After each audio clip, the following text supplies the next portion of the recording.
Bom, vocês estão prontos para receber a palavra de Deus? Eu quero tomar como ponto de partida da minha mensagem o Salmo 56, 8. Salmo 56, 8 é um salmo atribuído a Davi e a tradição de longa data atribui esse salmo ao momento onde ele teria sido preso pelos filisteus em Gate.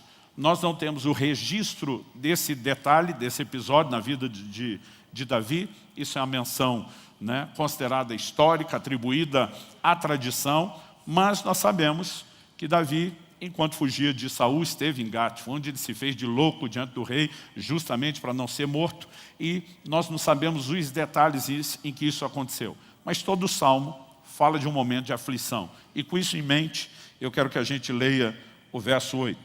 Ele diz assim: contaste os meus passos quando sofri perseguições. Recolhe as minhas lágrimas no teu odre. Não estão elas inscritas no teu livro? A frase inicial, contaste os meus passos quando sofri perseguições, eu particularmente não creio que seja literal.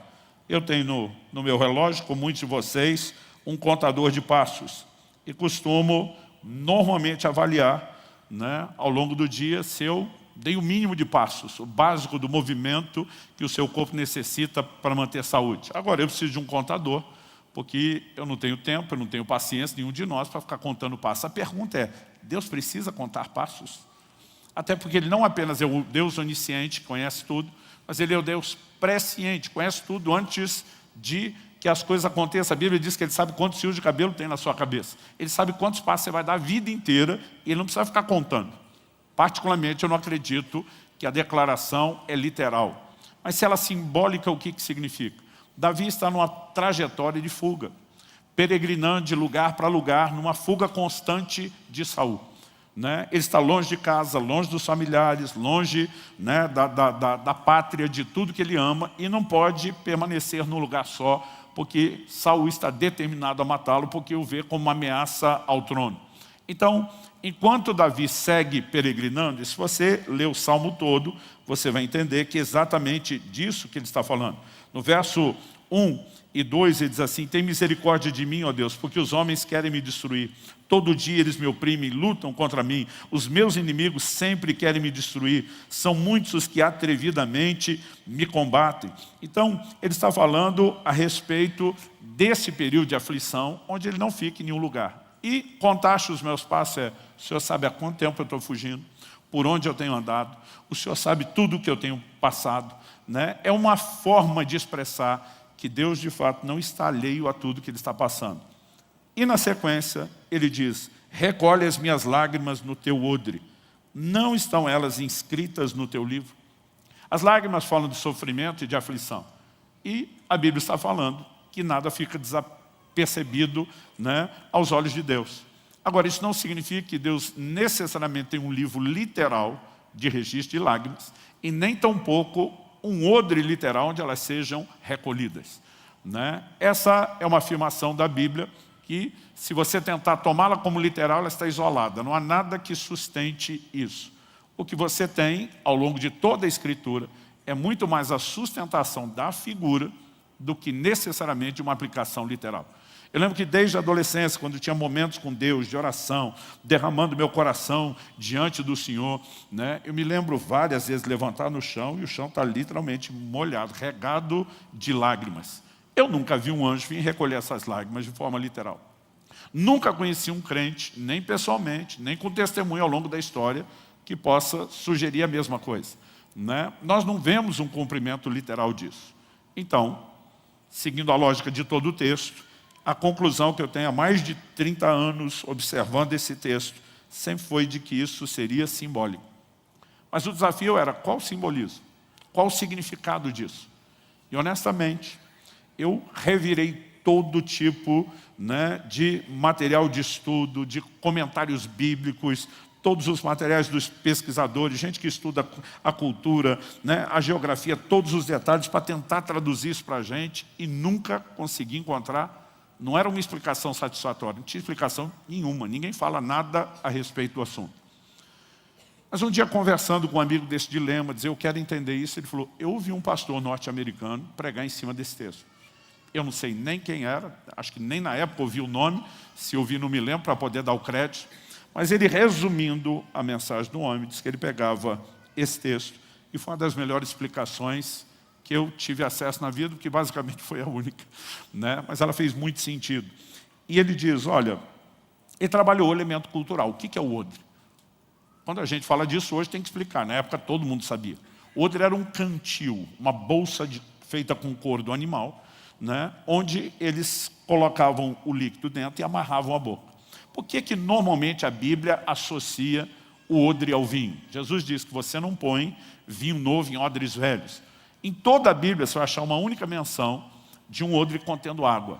Então ele podia ter esse papel de cantil quando alguém estava em movimento, em viagem, e precisaria de reserva de água e não tinha uma forma mais prática de carregá-lo. Porque aí você não vai levar uma talha de pedra, não vai levar uma vasilha de barro, né? Nada do gênero. Mas você tem uma outra exceção, também uma única vez, que a Bíblia fala de um odre contendo leite. Todas as outras vezes ele está relacionado ao vinho. Por quê? Porque os povos antigos descobriram que o processo de fermentação do suco de uva recém-pisado, esmagado no lagar, né? A fermentação é um processo de transformação natural com açúcar da própria fruta.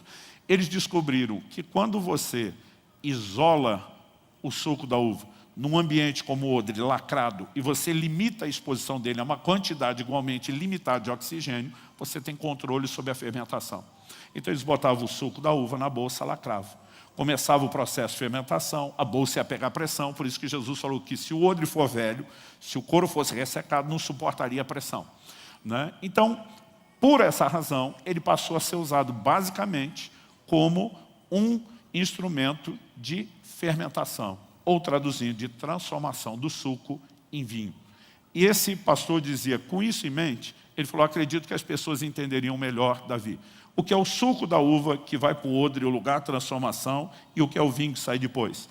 Ele falou, o suco da uva é o fruto do espremer das uvas. Ele diz, e o resultado final, depois da transformação, é algo que em toda a Bíblia está relacionado com alegria. E basicamente ele interpretava um princípio que, se a gente não pudesse construir doutrinariamente, exegeticamente em cima desse texto, ao longo de toda a Escritura é inegável, de que Deus transforma tristeza em alegria. Ele dizia, as lágrimas são fruto do esmagar das aflições nas nossas vidas, assim como o suco de uva é o fruto do esmagar das uvas. Ele dizia, mas se o resultado final é vinho, e o Salmo 104,15 fala do vinho que alegra o coração do homem, que é figura de alegria na Bíblia, né? Aliás, a alegria é um dos frutos do Espírito e o vinho é um dos símbolos do Espírito Santo ao longo das Escrituras. Então, ele dizia, o odre é um ambiente de transformação, de tristeza em alegria. E basicamente o que Davi simbolicamente estaria dizendo seria exatamente isso. Eu não posso te garantir com toda certeza que foi essa a intenção do salmista. Mas o que eu posso te garantir é que, no mínimo, isso é uma boa ilustração para tudo aquilo que a palavra de Deus apresenta de forma explícita. Em João, no capítulo 16, no verso 20, Jesus diz, vocês ficarão tristes, mas a tristeza de vocês se transformará em alegria. Ele não fala apenas de ser substituída, mas transformada.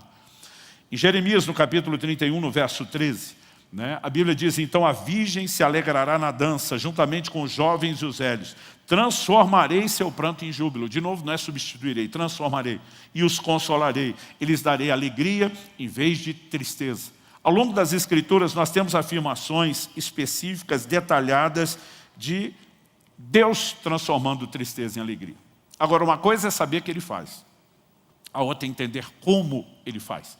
Porque a única maneira prática de usufruir é se nós entendermos como Ele faz. Então, eu quero trazer uma perspectiva um pouco abrangente dessa maneira de Deus lidar com as questões ligadas à tristeza e alegria. Mas, antes de mais nada, ainda que tornando longa essa introdução do assunto, eu quero dizer que é indiscutível o poder consolador do Evangelho de Jesus Cristo. Quando Nosso Senhor está em Nazaré, a cidade onde foi criado, depois do período de 40 dias de jejum no deserto, já havia sido cheio do Espírito Santo antes, regressa, diz a Escritura, no poder do Espírito. Ele abre o rolo do profeta Isaías na hora da leitura pública. Ele lê esse texto de Isaías 61, de 1 a 3, está registrado lá em Lucas 4. O Espírito do Senhor Deus está sobre mim, Porque o Senhor me ungiu para pregar boas novas aos pobres, enviou-me a curar os quebrantados de coração, essa frase é importante, a consolar todos os que choram e a pôr sobre todos os que choram em Sião uma coroa em vez de cinzas, óleo de alegria em vez de pranto, manto de louvor em vez de espírito angustiado. Quando ele lê essa porção da Escritura, ele afirma publicamente, hoje se cumpriu essa palavra. Basicamente ele está dizendo, eu sou o cumprimento da promessa, eu sou ungido, eu sou o Messias, a palavra no hebraico significa ungido, eu sou o Cristo, a palavra no grego significa ungido, eu sou aquele que foi ungido para substituir coroa, cinzas por coroa e pranto por óleo de alegria. Ele diz, eu vim trazer consolo. E ao longo do Evangelho nós vemos declarações claras de Jesus. Em Mateus 5,4 ele diz, bem-aventurados os que choram, porque serão consolados. Se você olhar só o prisma da declaração de Mateus, sem considerar de Lucas, e elas não são contraditórias, não são divergentes, são complementares. Se você olhar só Mateus, pode parecer, eu vim consolar os que choram, significa que consolo seria só parar de chorar. Mas a perspectiva de Lucas torna o assunto abrangente. Bem-aventurados são vocês que agora choram, porque vocês hão de rir. Não é apenas parar de chorar, é substituir o choro pelo riso, a tristeza pela alegria. E de acordo com as Escrituras, é possível esperar alegria depois do choro. O texto que me chama a atenção desde quando era garoto, Salmo 126, 5 e 6. Os que com lágrimas semeiam, com júbilo ceifarão. O que sai andando e chorando enquanto semeia, voltará com júbilo, trazendo os seus seixos. O Evangelho, ele tem um poder consolador sobrenatural. Deus é um Deus que transforma a tristeza em alegria. Ponto indiscutível. Agora, se nós queremos desfrutar, há algumas coisas que nós precisamos entender. A primeira delas diz respeito ao fato de que nós temos que reconhecer que tanto há tipos distintos de tristeza como de alegria. Se a gente não fizer a separação, nós vamos ter aparentes contradições nas declarações bíblicas. Eu já aprendi desde garoto com meu pai, repito muito isso, que a Bíblia não se contradiz. Então, diante de qualquer aparente contradição, você tem um desafio de interpretação. Como o assunto começou, em 2020, na pandemia, eu acordo uma certa manhã e está forte, aceso dentro de mim um versículo da Bíblia. Não é uma lembrança, porque eu não li nada nos últimos dias, semanas, eu diria até meses a respeito do assunto, não ouvi ninguém falar, comentar, pregar, mas eu acordo e aquele versículo está vivo dentro de mim. A declaração envolvendo o rei Ezequias, que está lá em 2 Reis, no capítulo 20, no verso 5. O profeta Isaías tinha vindo dar uma notícia, põe ordem à sua casa, você vai morrer, você não vai viver. A Bíblia diz que ele vira para a parede, ele chora, ele ora a Deus. Isaías nem foi muito longe, o Senhor diz, volte e diga, Ezequias, príncipe do meu povo, ouvi as tuas orações, vi as tuas lágrimas, eis que eu te curarei. Ao terceiro dia você subirá à casa de Deus. E essa expressão, vi as tuas lágrimas, mas pensa num negócio que veio forte dentro de mim. Eu dizia, Deus não apenas ouve as orações, Ele vê as lágrimas, Ele não é indiferente a elas. E é por isso que eu comecei com o Salmo de Davi. Contaste os meus passos quando eu sofri perseguições, o Senhor não está alheio a nada disso. Recolheste minhas lágrimas no teu odre, elas estão todas no seu livro, nada passa desapercebido, mas o Senhor não apenas assiste indiferente, o Senhor realmente está prestando atenção, disposto a fazer algo. E aquele negócio, vi as tuas lágrimas, mas se me deu um surto de fé, enlouqueci. Eu dizia, nosso choro chama a atenção de Deus, Ele não está indiferente à nossa dor. Aquilo dentro de mim ferveu o dia inteiro, eu estava empolgadíssimo. Mas no dia seguinte acordei com outro versículo, que parecia antagônico, contrário até. Qual era o versículo? Malaquias 2,13. Vocês cobrem o meu altar com choro, com lágrimas, com gemidos, e eu não vos ouço. Falei, mas ontem o Senhor via as lágrimas, agora o Senhor está nem aí para as lágrimas, e aquilo dentro de mim o dia inteiro. Como a Bíblia não se contradiz, eu entendi, nós estamos diante de um enigma. E Deus quer que eu possa meditar, refletir. Mas, gente, eu pensava, eu quebrava a cabeça, não chegava a lugar nenhum. Então, primeiro comecei a conversar com a Kelly. Lissa estava na época em casa, botamos ela na discussão. E eu lembro que a turma dizia assim, se você não sabe, a gente também não. Eu lembro que na ida a São Paulo, nós fomos de carro toda a família, porque Com a pandemia, nós não estávamos podendo ter reuniões, a não ser aquelas de transmissão online, com muito pouca gente, os devidos cuidados. Então, vários eventos, inclusive, que nós teríamos, né, e outros que eu participaria, estavam todos no online. E um desses nossos eventos seria o caso da DOC. E como a maioria dos preletores estava na região de São Paulo, nós transferimos o centro das gravações, né, para Campinas, usamos a estrutura de uma igreja lá, e lá fomos. No caminho, parei em São Paulo, na casa do pastor Eibe, e à noite nós estávamos hospedados com eles, tinha um momento do culto familiar que nós participamos, e sempre tem um momento do compartilhar da palavra. E o Eibe fala assim para mim, você quer compartilhar algo? Eu falei, eu quero compartilhar uma dúvida. E falei, e aí, Deus vê ou não vê as lágrimas? Né? Eibe e André me olharam com a mesma cara da Kelly, nunca paramos para pensar nisso. Né? Mexemos, tanto os filhos dele como os meus, estudando teologia, começamos a questionar, ninguém opinava nada. Ao longo da próxima semana, em vários eventos, todos os pregadores que eu encontrava diziam, aí, a turma dizia, nunca parei para pensar nisso. Né? E aquela angústia, eu falei, Deus, eu não vou chegar lá sozinho. Eu preciso de ajuda. Eu ficava orando, uma característica que eu tenho, que eu chamo, né, de persistência, minha mulher às vezes chama de teimosia, mas eu dificilmente desisto de alguma coisa, e eu fiquei orando. A gente já estava voltando, tinha passado mais de uma semana, eu diria que talvez em torno de 10 dias. E eu lembro que num momento específico, vindo pela 116 de São Paulo, mais ou menos na altura de entrar no estado do Paraná, que é o último 1/4 da viagem, eu pergunto para a Kelly, será que você pode assumir o volante e dirigir? Ela, surpresa, olha, descansou, sou desses fominha para dirigir. Eu falei, não, filha, está baixando um download em banda larga aqui e eu não posso perder essa informação. Nós trocamos de lugar, eu já puxei o computador, comecei a escrever que nem um doido. E eu lembro que o trânsito estava quase parado na serra e ela ficava olhando e dizia, está rendendo aí. Né? Como era o sábado à noite, ela falou, pelo jeito já temos a mensagem de amanhã. Eu falei, de amanhã não, do mês todo. Né? E eu lembro que eu preguei 4 domingos sobre o assunto. Porque Deus me trouxe um entendimento e uma clareza que eu fiquei impressionado.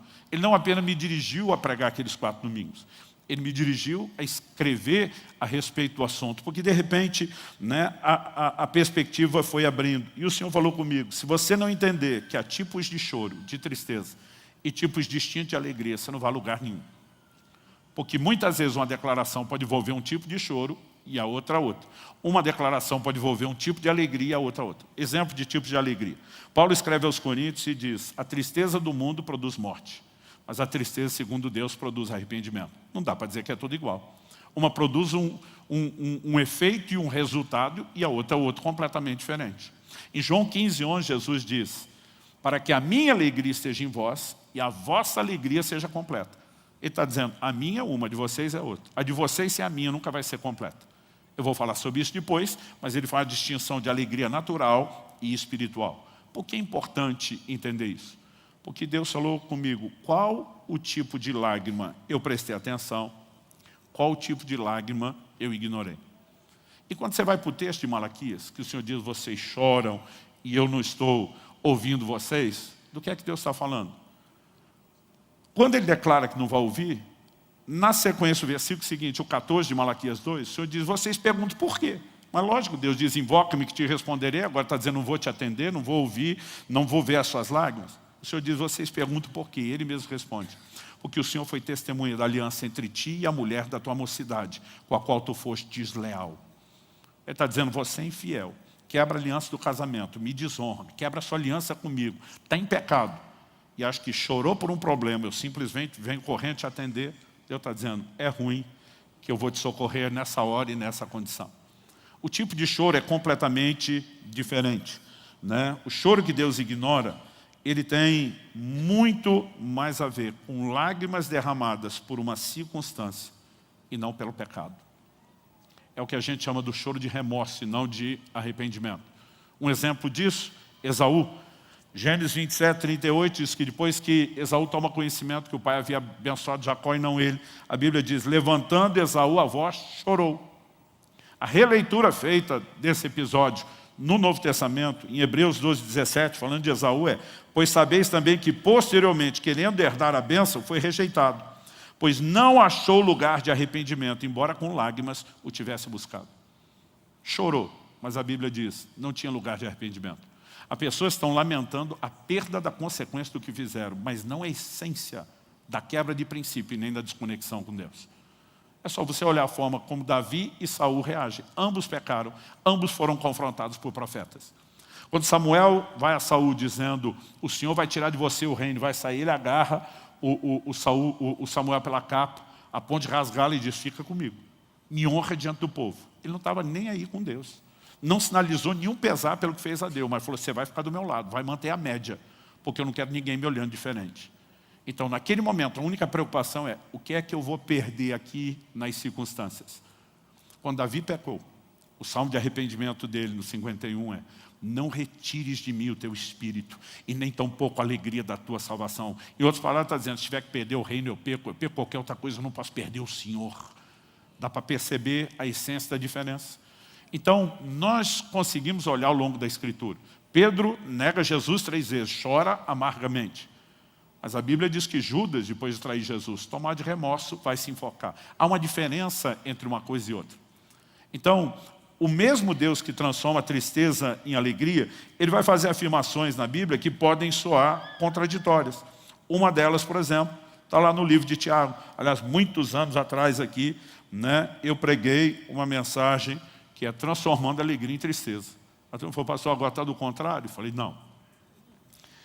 Ele diz, Tiago 4, versos 8 e 9. Cheguem perto de Deus, ele chegará a vocês. Limpe as mãos, pecadores, e vocês são indecisos, purifiquem o coração. Reconheçam sua miséria, lamentem e chorem.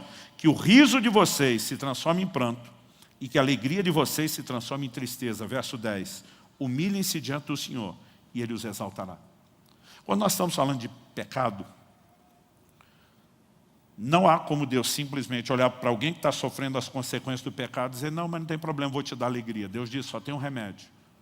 Você precisa trocar a alegria transitória do pecado. Uma vez vi um pregador dizendo, não existe prazer no pecado. Eu falei, se não tivesse, ninguém pecava. Hebreus 11, 25 fala dos prazeres transitórios do pecado. Tem alegria? Tem. O problema é que ela é ilusória, passageira, como o pastor Marciano gosta de dizer, muita manchete para pouca notícia. Ele não entrega o que prometeu, mas se não tivesse alegria, ninguém faria. Agora, a pessoa foi buscar alegria na fonte errada, desconectou da mais plena fonte de alegria, que é Deus, que eu vou destacar isso daqui a pouco. Deus está dizendo, só tem uma forma de resolver o seu problema. Arranca essa alegria mentirosa. Troca ela pela tristeza, segundo Deus, que produz arrependimento para a conexão, para que depois eu troque sua alegria, sua tristeza, pela verdadeira alegria. Sabe, se você não faz as distinções, daqui a pouco Deus é refém de qualquer pecador que não quer consertar. Chorou, Deus está dizendo, sou obrigado a socorrer. Aliás, um irmão um dia falou para mim, pois é, pastor, como diz a Sagrada Escritura, quem não chora não mama. Eu falei, como é que é?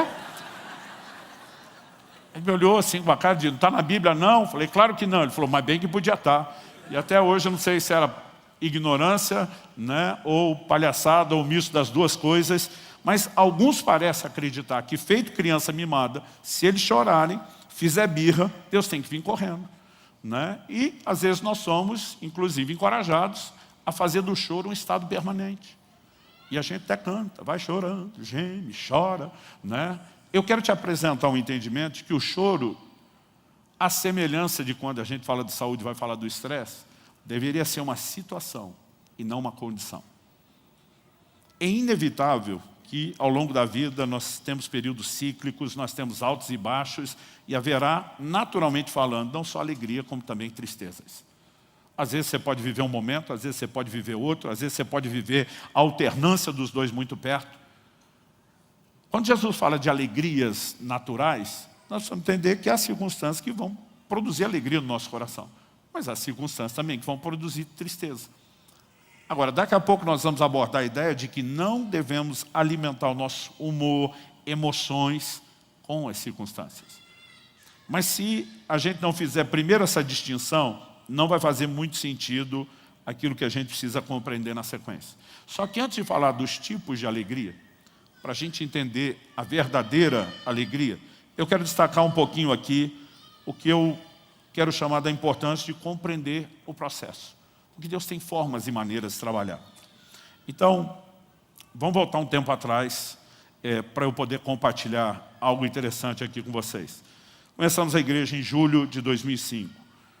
No início de 2006, Semana Santa, nós resolvemos fazer um retiro com boa parte da liderança, né, e de gente comprometida da igreja, mas não só da nossa.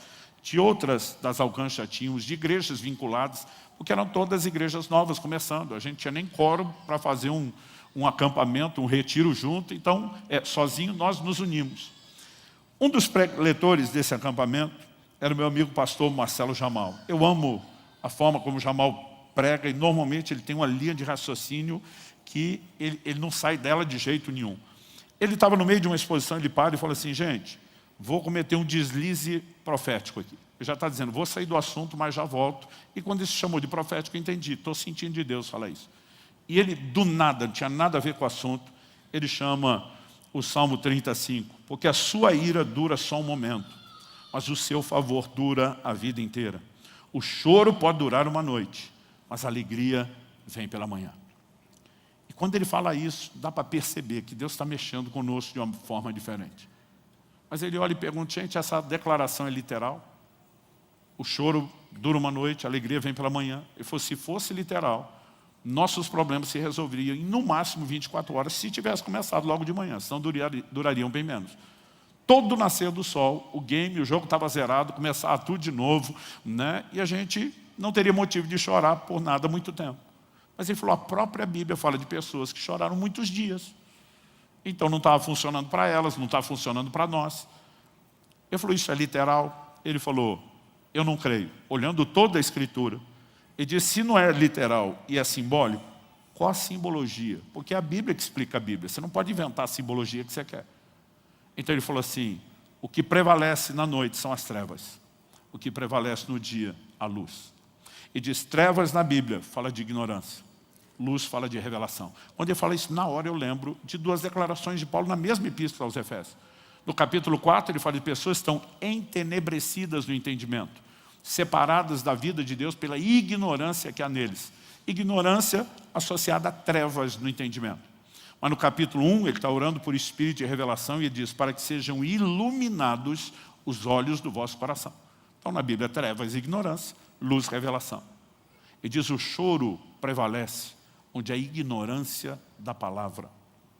Mas a alegria vem quando a luz entra, quando há revelação. Eu lembro que eu sentado na primeira fila, pensei em voz alta, uau! Ele olha para mim, não sei se o uau chamou a atenção, mas quando ele olha para mim, ele falou, eu só sou o profeta jogando aqui um insight que o Espírito Santo trouxe. Ele aponta o dedo para mim e fala, o mestre é você. E quem vai escrever um livro inteiro sobre isso é você. Alguém do lado, glória a Deus. Eu falei, glória a Deus, porque não é tu. Eu falei, eu não sabia nem o que ele está falando, agora sou obrigado a escrever um livro inteiro sobre... Gente, eu nem levei aquele negócio a sério. Foi só o dia que eu terminei de escrever o livro, que o Espírito Santo me fez lembrar, mas parece que eu assisti um filme, Jamal me olhando, apontando o dedo, e quando essa recordação veio, não parecia ser mera recordação, né? Parece que Deus me fez assistir aquilo de novo. O Espírito Santo falou comigo, eu quero que você leve luz da minha palavra, para dissipar as trevas da ignorância. Para quê? Para que a gente possa viver intervenção. Então, se é a palavra que dissipa isso, nós precisamos entender isso de forma completa e abrangente. Quando eu olho para as Escrituras, em primeiro lugar, o choro é legítimo. Há momentos onde eu e você estamos enfrentando a dor e não tem por que negar isso. A Bíblia diz que Jesus chorou. João 11:35. Curioso é que ele chora porque Lázaro, seu amigo, morreu. Mas ele chora antes de ressuscitá-lo e sabe que vai ressuscitá-lo porque avisou os seus discípulos que vai ressuscitá-lo. Tecnicamente não tinha nem motivo para chorar. Porque era uma situação que já ia ser mudada, mas antes de mudar, ele se reservou o direito de chorar. Isso me faz entender que eu e você, que somos gente como qualquer outro, temos todo o direito de chorar. E há situações onde é importante que a gente chore. Mas como eu disse, biblicamente, o choro está mais para uma situação do que para uma condição. Porque Deus, o mesmo Deus, quer trazer consolo. Há momentos onde o choro não é uma conformação com a derrota. Jesus não estava só simplesmente dizendo, vou aceitar isso de forma passiva, porque tinha uma palavra de Deus para mudar aquele quadro. Mas ainda assim chorou. Quando Ezequias chora virado para a parede, evidentemente, nas minhas contas, ele tinha 39 anos de idade, né? A gente tem a sensação de que a vida, pelo menos em termos de construir algo efetivamente, a partir dos 40, ele não queria morrer. Mas ele também fala para Deus, eu te honrei. Eu vivi de forma que te honre, agora estou esperando que o Senhor faça o mesmo. Naquele momento o choro é muito mais uma expressão de fé, uma declaração de eu não posso fazer nada, eu não tenho como mudar coisa nenhuma, mas o Senhor pode, e eu estou transferindo para você. Então, o choro ele tem muitos aspectos. Ele pode muitas vezes ser mais do que o desabafo de um sentimento, né? Ele pode ser parte de uma linguagem até mesmo de fé. Ana, estéril por muito tempo. Eu não acredito que ela orou uma única vez na vida para ser atendida. Mas a Bíblia fala de um dia que ela está no templo. E ela chora, e chora, e chora diante de Deus, a ponto do sacerdote ali tê-la por embriagada. Mas quando ela levanta daquela oração, ele olha para ela e ele pronuncia a bênção. Que o Senhor te conceda a petição que fizeste. E o quadro dela é sobrenaturalmente revertido. Davi chega com seus homens em Ziclag, descobre que os filisteus haviam atacado a cidade enquanto eles estavam ausentes. 3 dias antes, os amalequitas, haviam atacado a cidade enquanto eles, morando na terra dos filisteus, fugindo de Saul, estavam ausentes. E a Bíblia diz que quando chega lá, a cidade está destruída, queimada, mulheres e filhos tinham sido levados cativos, assim como todo o gado e os bens. A Bíblia diz que Davi e os seus homens choraram até não ter mais força para chorar. Uma coisa é você parar de chorar porque foi consolado. A outra é você parar de chorar porque não aguenta mais continuar chorando. Mas a Bíblia fala no verso 6 de 1 Samuel 30. Davi, porém, se fortaleceu no Senhor seu Deus. É importante chorar? É. Mas só o choro não estava produzindo muita coisa. E ele tem um posicionamento de fé. Ele consulta o Senhor. Ele faz a Deus 2 perguntas. Curioso é que Deus dá 3 respostas. Deus responde a pergunta que eu acredito, imagino, que ele não teve coragem de fazer, estava temeroso. Primeira pergunta, Senhor, devo perseguir os amalequitas? Deus diz, vai que é tua, Davi. Segunda pergunta, vou alcançá-los? Já faz 3 dias, eles estão na dianteira, estão longe. O Senhor diz, vai alcançá-los. E aí o que ele não pergunta, Deus diz, você vai recuperar tudo e todos. Que talvez essa altura a missão de persegui-los será só vingança ou será de resgate? E Deus está dizendo, vão recuperar tudo. E aquela tristeza foi transformada em alegria. O choro, ele está presente em vários momentos das Escrituras e a gente percebe para ser mudado por Deus. Salmo 126, 1 e 2. A gente citou antes os 5 e 6. Dos que com lágrimas semeiam. 1 e 2 diz, quando o Senhor restaurou a sorte de Sião, ficamos como quem sonha. Então a nossa boca se encheu de riso e a nossa língua de júbilo. Agora, quase todos esses textos, eles estão apontando para uma mudança de circunstância. Ezequias está chorando porque não quer morrer. Mas Deus diz, eu vi as suas lágrimas e vou te dar a alegria de viver um pouco mais. Deus restaurou a sorte de Sião, que estava devastada. Mudando circunstâncias, a mudança de sentimento. Porque algo que eu quero adiantar sobre os tipos de alegria, nós já falamos que tem alegrias naturais e temos alegrias de ordem espiritual. Quando Deus cria e estabelece o homem no Éden, o Salmo 16, 11 diz, na tua presença a plenitude de alegria. A mais cheia, completa, perfeita, plena medida de alegria e realização só se encontra num lugar, na verdade, numa pessoa, Deus. Ele diz, a sua destra, delícias perpétuas, diferente dos prazeres transitórios do pecado. As alegrias em Deus são permanentes, são duradouras, são eternas. Agora, quando Deus cria o homem, que porque ainda não pecou, tem plena comunhão com Ele, fonte de acesso, Ele não privou o homem de outras alegrias. A Bíblia diz que Deus olha para o homem e diz, não é bom que esteja só. Emocionalmente, Deus falou, você precisa de um semelhante, um outro nível de interação. E Deus bota em execução o plano eterno do casamento. Para dar não apenas deleite emocional, mas até deleite físico. Deus diz para o homem, vocês podem comer de toda a árvore do jardim. E esse toda, eu brinco, que na minha Bíblia está em negrita e caixa alta, toda. Porque assim, Deus podia ter feito uma fruta só, com uma única cor, cheiro, tamanho, textura, né, sabor, com todos os nutrientes. A gente comeria a mesma coisa o resto da vida.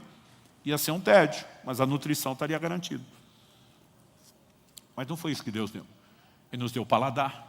Alguns de nós temos superpoderes no paladar, né? E Ele caprichou na variedade. Ele está dizendo, eu não me importo que vocês tenham acesso a outras formas de alegria. Mas Deus disse, não tem só a alegria da minha presença e essas naturais legítimas. Deus disse, vocês só não podem ultrapassar esse limite e buscar alegria em terreno proibido.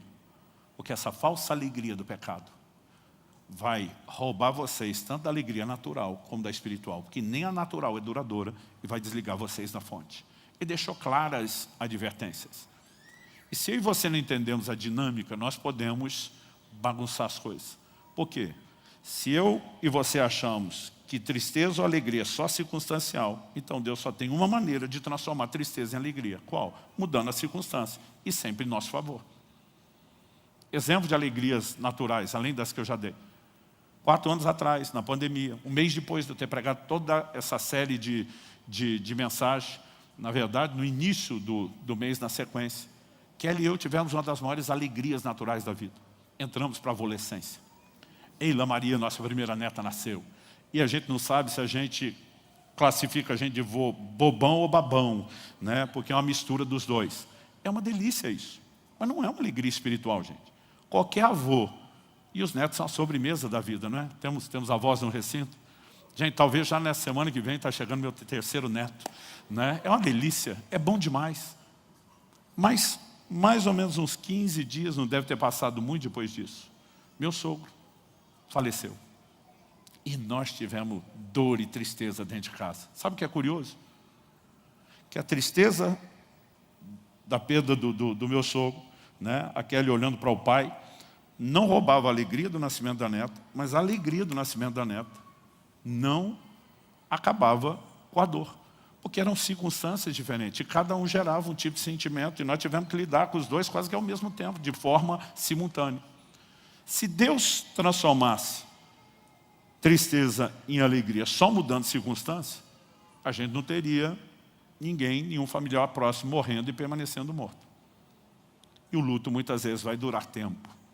Então nós precisamos entender biblicamente que o processo é maior. Ainda que em certas circunstâncias, né, nós vamos ver Deus mudando o que está do lado de fora, aquilo que é circunstancial. Muitas vezes Deus não vai mudar o que está do lado de fora. Ele vai mudar do lado de dentro. Então deixa eu te dar um exemplo disso. Uma das perguntas que as pessoas me fazem muito quando estão lendo a Bíblia, falam, pastor, eu não entendo bem isso. É quando Jesus, lá no Getsemane, diz, Pai, se possível, passa de mim esse cálice. Fala, pastor, o que é passar o cálice? Eu falo, olha, na Bíblia, e até especificamente no ensino de Jesus, cálice é sofrimento. Jesus está pedindo para escapar de um sofrimento. A pergunta é, qual sofrimento? Ele está na agonia da morte que está para se manifestar. Ele sabe que não vai ter só sofrimento físico. Ele vai carregar os pecados do mundo todo, a ponto de na cruz bradar, Deus meu, por que me desamparaste? Billy Graham, um dos maiores evangelistas da história, dramatizou isso, como dizendo que naquele momento Deus vira as costas para o Senhor Jesus, porque Ele assumiu a nossa separação, a dor da nossa separação. A agonia foi tamanha a ponto de ele transpirar gotas de sangue. Né? É algo assim, fisiologicamente, a pessoa tem que viver um nível de tortura assim, absurdo para chegar nesse ponto. E antes mesmo da coisa começar, ele já está vivendo esse nível de sofrimento. O que você acha que ele está dizendo para Deus? O livro de Hebreus explica o que aconteceu lá no Getsemane, e essa releitura é importante. Hebreus 5, de 7 a 9, diz assim, Ele, Jesus, nos dias da sua carne, ou seja, enquanto como homem, como eu e você nos dias do seu ministério terreno, tendo oferecido com forte clamor e lágrimas, orações e súplicas a quem o podia livrar da morte. E tendo sido ouvido por causa da sua piedade, embora sendo filho, aprendeu a obediência pelas coisas que sofreu, e tendo sido aperfeiçoado, tornou-se o autor da salvação eterna para todos os que lhe obedecem.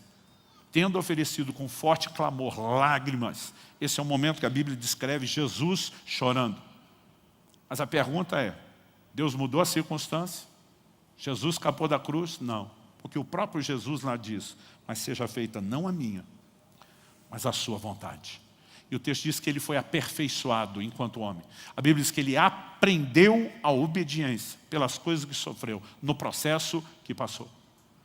Eu lembro da adolescência, lendo esse texto, e eu fiquei assim, muito confuso. Eu dizia, mas peraí, como que Jesus aprendeu a obediência se ele sempre foi obediente? A definição bíblica de pecado, em 1 João 3,4, é a transgressão da lei. A Bíblia diz que Jesus nunca pecou, então ele sempre obedeceu. Se ele já é obediente uma vida inteira, como é que ele está aprendendo obediência?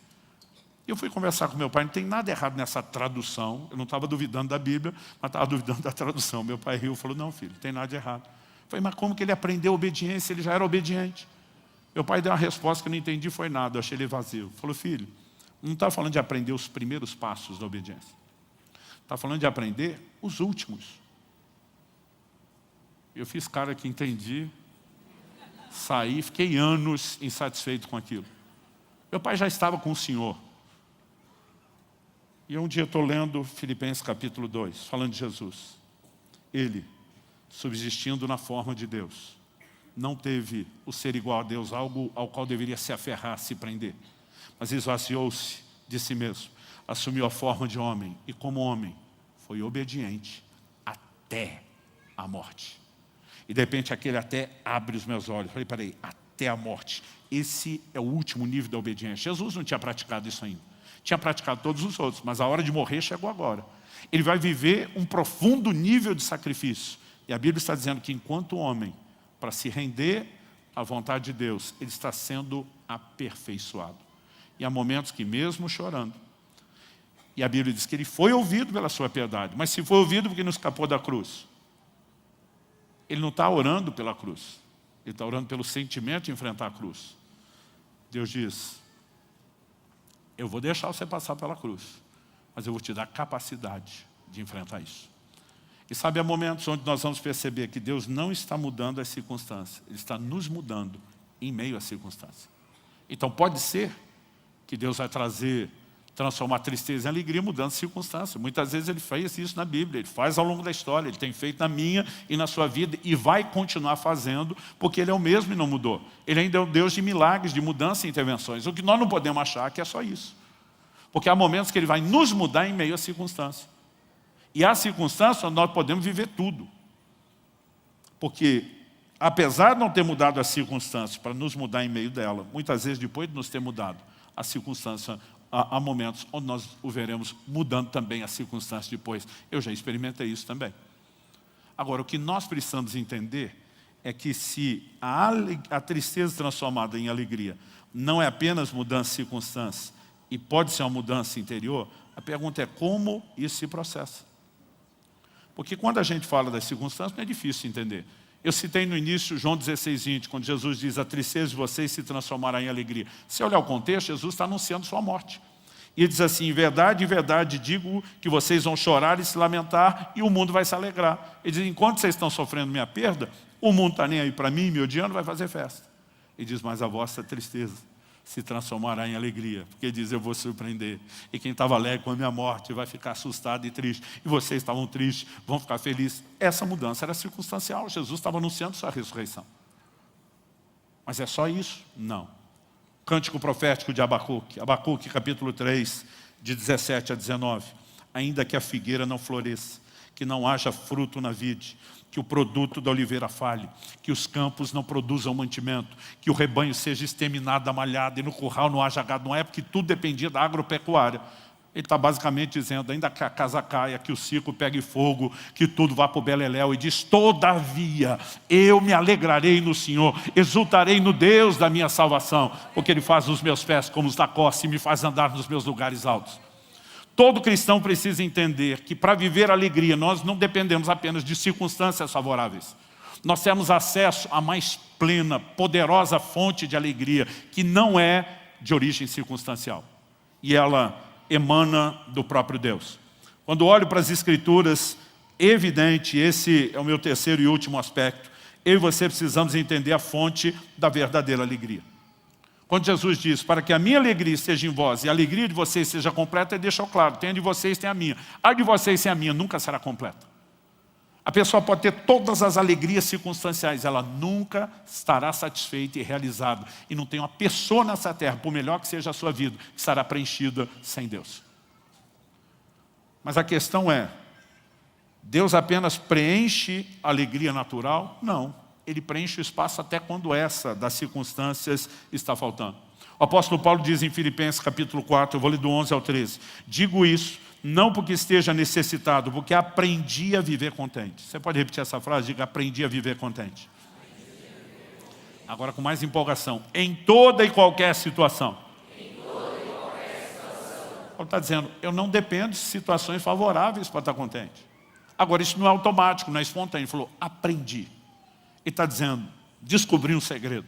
acessei algo que muita gente não acessou. Verso 12, sei o que é passar necessidade e sei também o que é ter em abundância. Aprendi o segredo de toda e qualquer circunstância, tanto de estar alimentado como de ter fome, tanto de ter abundância como de passar necessidade. Ele diz, não importa se eu estou no melhor momento, se eu estou no pior, né? Se eu estou surfando na onda, se eu estou no pior perrengue. Aprendi a viver contente. Paulo então divide logo o segredo. Verso 13, tudo posso naquele que me fortalece. A maioria dos crentes lê tudo posso como se fosse posso fazer, realização. Paulo não está falando disso. Ele diz, eu posso suportar. Não importa se tem escassez ou se tem abundância. Minha alegria, o meu humor, não é ditado pelas circunstâncias. Ele está dizendo, eu tenho uma outra fonte, minhas raízes estão em Deus. É Ele que me fortalece. É Ele que me dá o que eu preciso para enfrentar qualquer situação. E vou enfrentar com um sorriso no rosto. E aí você olha para a primeira geração de apóstolos, uma igreja perseguida, maltratada, atacada, e o tempo todo cheio de alegria. Atos capítulo 5, verso 41, nos fala dos apóstolos saindo do sinédrio alegres por terem sido considerados dignos de sofrer afrontas pelo nome do Senhor. Jesus diz, alegrai-vos quando vos perseguirem. Evidentemente, a Bíblia não está focando o processo, que é desconfortável. Prisão daquela época não era melhor do que a de hoje. Normalmente era bem pior. Mas o próprio Jesus, em João 16, diz, a mulher grávida, quando está para dar à luz, sem tristeza. Jesus não está desmerecendo essas mães, são heroínas. Aliás, se dependesse de nós, os homens, para ter filho, a terra estava desabitada há muito tempo.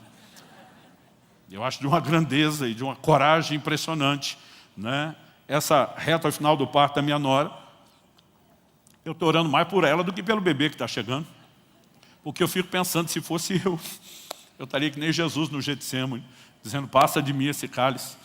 Né? Mas ela tem tristeza. Por mais que ela vai encarar isso bravamente, ela sabe o que está esperando, principalmente quem já passou. Mas Jesus diz, mas logo depois de ter nascido o filho, já não se lembra da tristeza, pela alegria de ter chegado alguém ao mundo. Esse entendimento é importante para você compreender o que Tiago 1,2 está dizendo. Meus irmãos, tende por motivo de grande alegria. Fosse só alegria, já era um desafio. O passar por várias provações. Fosse só aprovação no desafio, mas várias. Como ter grande alegria em várias provações? E diz, sabendo que a prova da vossa fé produz perseverança. A perseverança vai ter ação completa, para que vocês sejam íntegros, inteiros, não faltando em coisa alguma. Basicamente está dizendo que a alegria não vem do processo. Ela vem do resultado. Então ele diz, encare o processo que é doloroso, já antecipando o resultado, entendendo que isso justifica e que vai valer a pena. Agora, se a gente apenas administrar isso, nós vamos dizer que nós estamos num mero gerenciamento psicológico e emocional, de uma alegria que ainda continua circunstancial. Mas a Bíblia, além de nos levar até essa boa atitude, ela ainda nos leva a conectar com a fonte que é sobrenatural de consolo. De um Deus que pega o fruto do esmagar das nossas aflições, as lágrimas, e tem o poder de transformar em alegria. E ao olhar para as Escrituras, eu vejo declarações de Deus fazendo isso de forma sobrenatural. Salmo 16, 8 e 9, Davi diz, tenho o Senhor sempre diante de mim. Estando Ele à minha direita, não serei abalado. Porque não serei abalado. Ele está passando por circunstâncias difíceis, mas com Deus dá para segurar. Por isso o meu coração se alegra, o meu espírito exulta. E é depois disso que ele vai afirmar no verso 11, tu me farás ver os caminhos da vida, na tua presença a plenitude de alegria, e à tua direita a delícias perpetuamente. Irmãos, nós precisamos resgatar a conexão com a alegria sobrenatural. Há uma relação na Bíblia, não só como Deus sendo a fonte da plena, a mais cheia medida de alegria, mas uma alegria que preenche qualquer alegria nossa, que sem a dele nunca será completa. E quando a Bíblia fala sobre isso, ela relaciona muito com a pessoa do Espírito Santo. Atos 13, 52, diz que os discípulos estavam cheios de alegria e do Espírito Santo. Nós precisamos entender que essas coisas vão sendo relacionadas. Só que você pega essa declaração, cheios de alegria e do Espírito Santo, parece duas coisas desconexas. Todas as outras afirmações bíblicas mostram que elas estão conectadas. Gálatas 5:22 fala que o fruto do Espírito é, entre vários aspectos, alegria. Romanos 14:17, o reino de Deus não é comida nem bebida, mas justiça, paz e alegria no Espírito Santo. Não meramente circunstancial, no Espírito Santo. 1 Tessalonicenses 1,6, Paulo diz, vocês se tornaram nossos imitadores do Senhor, recebendo a palavra com a alegria que vem do Espírito Santo, apesar dos muitos sofrimentos. Ou seja, dependesse das circunstâncias, está todo mundo triste. Pedro fala que as provações têm esse poder de contristar. Mas ele diz, tem uma alegria que vem do Espírito Santo. Nós estamos bebendo de outra fonte, nossas raízes estão em outro lugar. Mas um texto que eu amo, Hebreus capítulo 1, verso 9. Deus, o teu Deus, te ungiu com óleo de alegria, como a nenhum dos teus companheiros. Ungido com óleo de alegria. Basicamente, a Bíblia está dizendo que é uma unção de alegria. Lembra quando Jesus, em Lucas 4, cita Isaías, e ele diz, eu vim consolar os que choram, pois sobre os que choram iniciou uma coroa em vez de cinza, ele diz, dar óleo de alegria em vez de pranto. Existe uma unção sobrenatural. Eu tive minha primeira experiência com isso aos 18 anos de idade. Estava profundamente chateado com as circunstâncias que hoje, com a bagagem e experiência da vida, com certeza não teria me afetado tanto. Mas na época, para a imaturidade, eu estava devastado. Mas eu levei o assunto a Deus. E eu gastei tempo suficiente na presença dele para conectar nessa bendita tomada. E eu lembro de um momento onde a oração virou. A glória de Deus encheu aquela sala, eu fui cheio do Espírito Santo. Mas diferente de tudo que eu tinha experimentado até aquele dia, o resultado não era apenas orar em outras línguas. Eu fui tomar de uma alegria inexplicável, que parece que eu explodi. Eu me via rolando no chão da sala de casa, rolando, rindo, mas de doer a barriga. Era uma coisa assim, mas não era como rir de algo engraçado. Era um transbordar de prazer e deleite inexplicável. E quando parecia que eu ia me recuperar uma outra onda de glória, vinha e me pegava. Né? Foi uma atrás da outra. Eu lembro o momento onde, muito tempo depois, eu levanto daquele chão. As circunstâncias eram as mesmas, mas eu não era mais o mesmo. Aquilo me afetava. Eu estava conectado na fonte. Nós precisamos resgatar a expressão de uma alegria que é maior do que qualquer circunstância. Muitos de nós estamos vazios porque estamos buscando na fonte errada. Quando Jesus olha para a mulher samaritana e diz, quem beber dessa fonte voltará a ter sede, ele não falava só da fonte. Ele estava falando de todas as fontes que aquela mulher estava procurando. Ela falou, você já teve 5 maridos, o que você tem agora não é. Ele está dizendo que você vai beber de tudo e não vai encontrar alegria em absolutamente nada, mas quem beber da água que eu lhe der. E aí nós temos a diferença. Nos últimos anos Deus começou a trazer um entendimento tão claro e maduro dessas coisas, mas também uma experiência que começou a me levar para um lugar de crise. No ano passado eu tive uma experiência com a visitação de Deus, eu nunca senti tanto deleite na minha vida. Kelly observa, depois de uns dias ela falou, você te conhece, você está em crise. Eu falei, estou em crise. Ah, foi idade? Eu falei, não, virei os 50 na melhor fase. Estamos vivendo a melhor fase do nosso casamento, dos filhos, do ministério, tudo. Só tenho gratidão a Deus. Ela falou, qual a crise? Eu lembro que eu olhei para ela e falei, amor, nós estamos vivendo um momento de colheita, depois de décadas de semeadura. Ela falou, é verdade. Eu falei, nós estamos no nosso melhor momento financeiro da vida. Eu falei, mas durante anos, teve tanta coisa que a gente queria e não podia. Ela falou, é verdade. Eu falei, agora que a gente pode, eu não quero. Ela falou, eu acho que é um sinal de maturidade. Eu falei, tomara, porque senão é autossabotagem. Mas ela falou, qual é a crise? Isso ainda mexe comigo. Eu falei, a crise é porque nós perdemos tanto tempo querendo essas coisas. Achando que isso nos daria alguma alegria e satisfação que nunca se compara ao que estava à nossa disposição o tempo todo, de forma gratuita. E a gente distraído, correndo atrás daquilo que não preenche, não acessava de forma mais profunda o que nos preenche. Quando Davi chora arrependido, ele diz para Deus 2 coisas. Não retires de mim o teu Espírito. A gente viu a conexão entre o Espírito Santo e a alegria. Mas ele diz, e nem tão pouco, a alegria da tua salvação. Qual deveria ser a maior alegria na minha e na sua vida? Não deveria ser circunstancial. Em Lucas, no capítulo 10, no verso 17, os discípulos que tinham sido enviados por Jesus, não só para pregar o Evangelho, curar enfermos, mas também expulsar demônios, eles voltam empolgados. O texto diz assim, então os 70 voltaram cheios de alegria, dizendo, Senhor, em teu nome, os próprios demônios submetem a nós. Eles estão empolgados com algo que é circunstancial. Gente, é uma delícia ver o poder e a autoridade do nome de Jesus. Expulsei meu primeiro demônio aos 15 anos de idade, eu gostei tanto que entrei no time dos caça-fantasmas. Podia ver alguém tremer na igreja, até é meu, dava quase briga, né? A gente queria ver a autoridade do nome de Jesus. Isso é maravilhoso.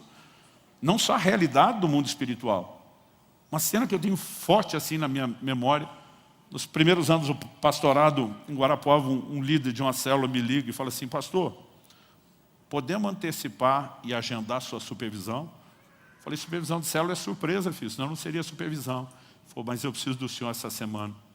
E eu sei que é muita gente para visitar. Eu falei: amigo, não é assim que funciona. Ele falou: pastor, deixa eu ser honesto.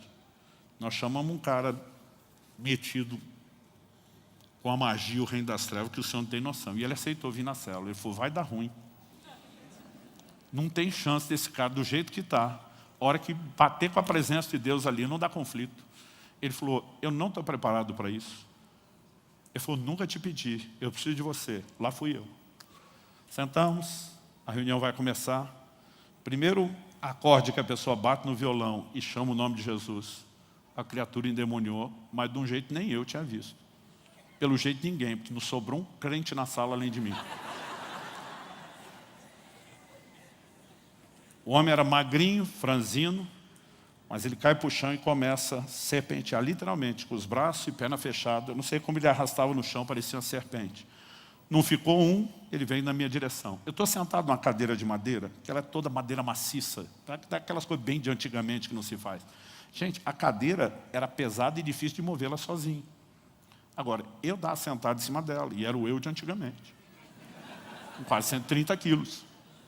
Aquela criatura que vem rastejando para na minha frente, só me olha, pega no pé da cadeira com a mão, sem nem usar o cotovelo como alavanca. Ele levanta a cadeira e eu em cima, com uma mão, um franzininho. Impossível qualquer pessoa naquela condição fazer isso. A gente sabe que é uma tática de intimidação do diabo. Está funcionando para os outros. Eu já vinha jogando o jogo há muito tempo, dei uma palavra de ódio, bota a cadeira no chão, não se atreva a fazer mais nada. Repreendemos, expulsamos o demônio, o cara foi liberto, aceitou Jesus, foi uma festa. Não tem como não ficar empolgado. Você tinha que ver os crentes depois. Eu sabia que Jesus era maior. Eu falei: sabia, mas depois do resultado, a empolgação, a euforia. E os discípulos voltam, eu fico tentando imaginar as primeiras experiências, gente. Só que é o que Jesus responde, 18. Jesus lhes disse: eu via Satanás caindo do céu como relâmpago. Ele está perdendo faz tempo, ele está apanhando faz tempo. Verso 19, eis que eu dei a vocês autoridade para pisarem cobras e escorpiões sobre todo o poder do inimigo e nada, absolutamente, lhes causará dano. Ele está dizendo: vocês têm mais autoridade do que pensam, vão viver um domínio sobre o reino das trevas maior do que vocês sonham. Mas ele já avisa antes: no entanto, alegrem-se, não porque os espíritos se submetem a vocês, e sim porque o nome de cada um de vocês está registrado, arrolado nos céus. E diz mais do que a alegria do circunstancial, até quando o circunstancial é afetado pelo sobrenatural, o poder de Deus está se manifestando, o nome de Deus está sendo glorificado, e diz: tem um motivo de alegria maior, a salvação eterna de cada um de vocês. Agora, minha pergunta é: o que um crente que entende o que lhe aguarda está se permitindo desanimar tanto com a circunstância, a ponto de jogar fora a alegria eterna? Gente que é afetado pela circunstância, está virando as costas para Deus, está relaxando na vida espiritual.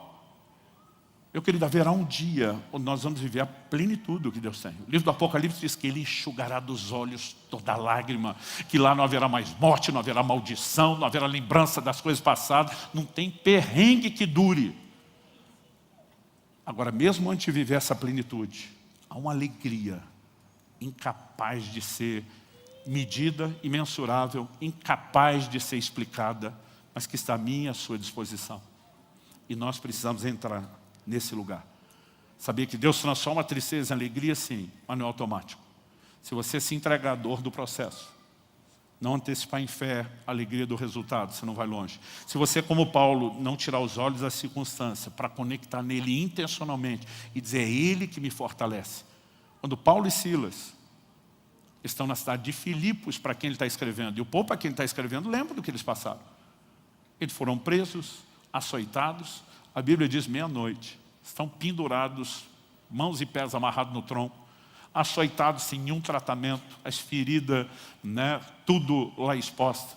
A Bíblia diz que ninguém dormia, porque Paulo e Silas não deixavam ninguém dormir. O que eles estavam fazendo? Orando e cantando louvores. Tiago escreve e diz: algum de vocês está aflito? Ore. Vocês estão orando, eu estava aflito. Mas diz, algum de vocês está contente? Cante louvores. Ele está dizendo, podemos estar aflitos com a circunstância a ponto de orar, mas estamos felizes com Deus, que está acima de tudo, que nos fortalece, então nós vamos louvar. E pessoas que entraram nesse lugar primeiro, aí vão ver terremoto, sacudindo a prisão, abrindo porta. Sabe, eu e você precisamos conectar e celebrar de forma contínua a alegria da salvação. Você pode dizer amém? Vamos ficar em pé para parecer que está acabando.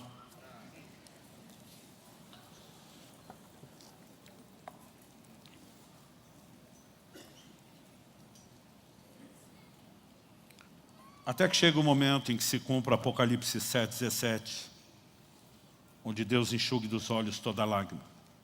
Nós ainda vamos ter que lidar com isso. Tanto que a orientação prática de Romanos 12:15 é: alegrem-se com os que se alegram, chorem com os que choram. Nós ainda vamos chorar, às vezes pelas nossas circunstâncias, às vezes pela dor das circunstâncias dos nossos irmãos. Mas o choro não deve ser uma condição, ele tem que ser uma situação. Mesmo o luto, que não pode ser negado e precisa ser vivido, não deve ser permanente. Quando a gente olha para as Escrituras, a gente entende isso.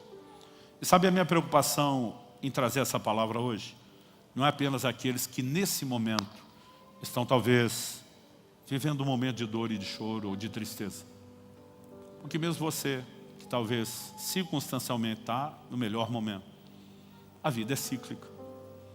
E daqui a pouco podem ter circunstâncias que vão te tocar. E o que eu e você precisamos é, como Paulo diz, eu aprendi a viver contente em qualquer situação. Meu combustível não é só alegria natural. Quando ela vem é um plus, é um algo mais. Quando ela falta, o carro funciona da mesma forma. Ele segue com outro combustível. Esse dia alguém estava me explicando, pastor, esse carro é híbrido. É gasolina e elétrico. Faltou gasolina, o elétrico deixa ele andando. Faltou energia e tem gasolina, ele continua andando. E você, precisamos entender que de alguma forma Deus nos deu um combustível emocional, que são alegrias circunstanciais, mas nos deu um bem melhor do que esse, um outro nível de octanagem.